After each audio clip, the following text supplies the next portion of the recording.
Hi class, my name is Madison Carlin and I will be presenting today with David Sidebottom and Emmett Harvey. And we'll be talking about a financial analysis between Gap Incorporated and Lululemon Athletica. So what is the best investment between these two companies? We will take a look at our financial ratios. We'll do a horizontal analysis over the last 3 years. We will also be looking at the comparisons to the industry average of those numbers. And finally, we will take a look at non-financial factors that'll factor into that decision. First, we'll be starting with Gap Incorporated, and we'll be taking a look at some important financial ratios for this last year, for 2019. Our first ratio we're going to talk about is our debt to equity ratio, which is a solvency ratio, and it is at 3.13. Our current ratio is a liquidity ratio, and that is sitting at 1.41. Our quick ratio, which is another liquidity ratio, is at 0.52. And our net profit margin, which is a profitability ratio, shows at 2.14%. And our PE ratio, which is a valuation ratio, is sitting at 18.75%. Moving on to our horizontal analysis, we'll be taking a look at the last 3 years for sales, gross profit, and net income. So for 2019, Gap had an increase of sales for 6.83% compared to 2017. And for 2018, they rose 2.19% in sales from the base year. And our gross profit, they saw a 12.48% increase from the base year, while in 2018, they only saw an 8.20% increase. And finally, our net income shows 16.96% in 2019 compared to 2017, and an increase also in 2018, even bigger, at 26.79% compared to the base year. We will now move on to Lululemon, and we'll take a look at how they performed in 2019 with their financial ratios. So it'll be the same ratios we're covering, and we're going to start with debt to equity, which, as I mentioned, is a solvency ratio, and it's at 1.12. Our current ratio is 2.91. The quick ratio is 1.83. Our net profit margin is 16.22%, and our PE ratio was broken down into 2 sections, which the first one will be with exceptional items. It was at 78.91, and with those exceptional items excluded, it was 48.56. Moving on to the horizontal analysis, we took a look at the same years, 2017 through 2019, and we saw an increase for 40.60% of sales from 2017 to 2019. In 2018, we saw significantly lower growth at 13.25%.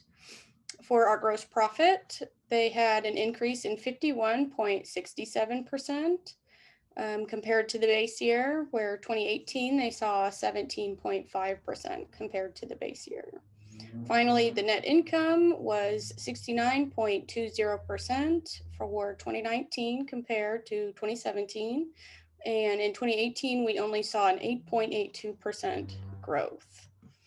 So that'll be covering all of that financial data for Lululemon and Gap, and we'll be moving on to the comparisons to the industry average. Hi, my name is David Sidebottom. I am comparing Lululemon to Gap and their industry average.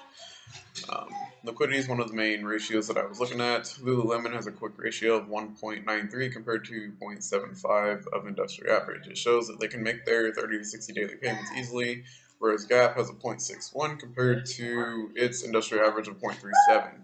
It shows that they have more liabilities and quick assets in order to repay them, which leads to the current ratio, where Lululemon has 2.91 compared to a 1.45 industry average. This shows that they can meet their 12 months debts and still have money left over afterwards. Gap has a 1.41 compared to a 1.39 industry average. They're close to their industry average, but they do have enough to pay their overall debts for the year. With the last ratio of debt to equity, Lululemon has almost a 1-to-1 ratio compared to 1.12, showing that they can pay all their debts with the assets they have. Gap has a 3.13 compared to industry average of 2.1. This ratio should be lower to be better. It shows that whether or not the company has borrowed too much money in the long run. Um, the next set of ratios is profitability. The Lululemon has a gross margin ratio of 56% compared to a 46.30% industry average. It shows they can cover all their cost of goods and still have money for expenses afterwards. Gap's gross margin is up 37% compared to a 35.1% industry average. Again, they can still cover all their cost of goods and still have money for their expenses before net income. The profit margin of Lululemon is a 16% compared to a 2.9. It's actually very high for these companies. Um, they can definitely cover all their expenses and still have a good net income afterwards. Gap's profit margin was a 2% versus an industry average of 2.4%. They have a profit margin, or they have profit, but it's very low compared to the rest of the average. Um, Lululemon's return on asset ratio is 12% compared to the industry average of 8.2%, showing a good rate of return for its common shareholders and investors. Gap's return on assets is a 3% compared to a 14% of industry average, which is actually low. This shows they don't really have much return for their shareholders. They do have some coming in, but it's very low compared to the industry average. Um, if it were me with these particular ratios, I would still be looking more at the Lululemon than I would be for Gap. Thank you. Hello, today I will be talking about the non-financial factors that are involved with Lululemon and Gap. First off, Lululemon offers its products through company-operated retail stores, e-commerce websites, and some showrooms here and there. Lululemon has 440 stores across 14 different countries. They also have 7 stores under the Invivia brand, which brings athletic apparel to female youth. Lululemon operates on street locations, lifestyle centers, and some malls. Lululemon also has premium yoga studios, health clubs, and some fitness centers through Lululemon Athletica. This multi-channel approach to their selling of their business enables them to get a wider customer base, increasing their market presence across the world. Lululemon works with its designer teams to find the most, I would say, up-to-date, quote-unquote, trending fabrics and trims for their people that will give them a competitive advantage against those other companies they are fighting against to sell product. Lululemon most recently has tried to work through a sort of power of three strategy, which is focusing on expanding more. So they're going to start trying to expanding. And they're also bringing new store formats, events, and a membership program to those who are in the Lululemon community. Lululemon sells their products through various e-commerce websites, which is a plus for them since online shopping has become such a big thing nowadays. A lot of people like to just hop on the computer. Let me add this to my cart, let me add that to my cart instead of going out into the public and having to buy stuff. On the flip side, Lululemon depends on their U.S. stores because they have a vast majority of their stores operate in the United States. But like I said earlier, they are working on expanding through the power of three strategy. So hope to see that in the future. Lululemon is also having a problem with a huge influx of counterfeit products. So basically products that they don't make, that other companies make, that may seem the same quality, but they are going for a much lower price. So that is taking away their money from those counterfeit goods that other people are selling. Lastly, for Lululemon, they must keep up with the quality of their product with big name companies such as Nike, Adidas, and Under Armour. So they got some big competition when it comes to it, but I think they'll be able to pull out in the future.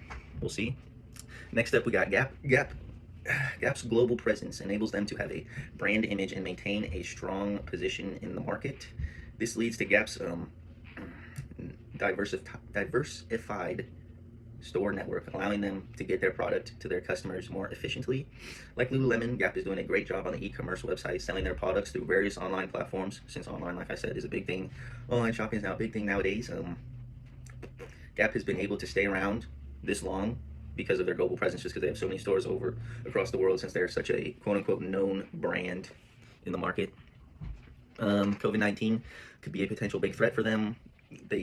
That's about it. They make a lot of money. Oh, this is a big thing. They make a lot of their money through other country currencies. So if the exchange rate is lower than it should be, then they're going to be losing money as the as those foreign currencies are going to equal less in the US dollar, which could become a big problem for Gap.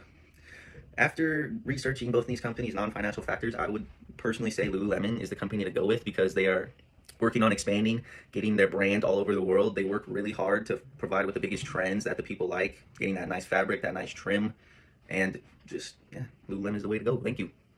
As we've demonstrated in our detailed analysis, our group would be confident in recommending an investment for Lululemon based on financial and non-financial factors.